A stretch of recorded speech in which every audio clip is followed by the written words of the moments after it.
Good morning, everyone. Another Friday morning has arrived. I'm out on my bicycle, obviously, before it gets too hot.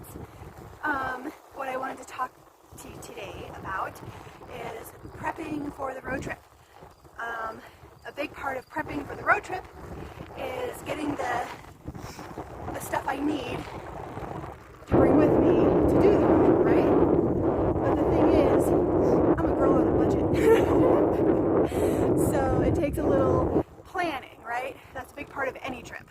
So when I left California last year, I didn't bring everything back to Colorado with me. Some stuff was older and needed to be replaced anyway, and some stuff was just too heavy and clunky. I just need to lighten the load a little bit. So like my sleeping bag is a good example. My sleeping bag was older and it wasn't keeping me quite as warm at night, so I know that needs to be replaced. So that'll be one of the more expensive items that I need to replace. But there's some other smaller, not so pricey items. Either like this week I'm going to be ordering myself an ID to wear on my body. So because I had one last year, but I need to update it with new information. And I like to use the Road ID company. That is in no way a plug for them. That's just something I prefer, because definitely I am a broke chick and I am not sponsored by anybody. But I like the Road ID brand because it's lightweight, they have fun colors, and it's really sturdy and reliable. And they cost generally like around $35 for the type of, it's a nylon wristband that I'm going to get with my information on it, because I do travel alone.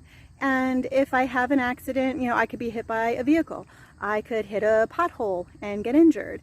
Who knows, anything that could happen. But as long as I have my information on my body, someone will see it. And I do have a medical thing. I'm allergic to penicillin, so I always put that on my ID as well. But with that being said, you know, so I go paycheck by paycheck basically till this winter, and I'm just going to slowly acquire. It's not a huge list, but there's a couple more pricey things that I need. So it's about saving money and getting things as I get paid. And it's also worth saying, you know, the ID bracelet that I'm going to buy, with tax, it'll probably be more like $40. You certainly don't have to go that pricey. You can literally go to your local Walmart and get a dog tag, especially now because they have them cute. You can get a little heart one with your information on it. That would be way cheaper. But I just don't like to have stuff dangling on my body.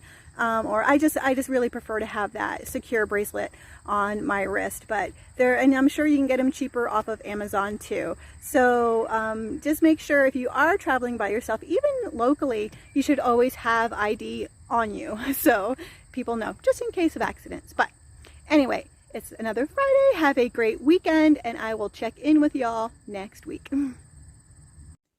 This is the one I'm getting.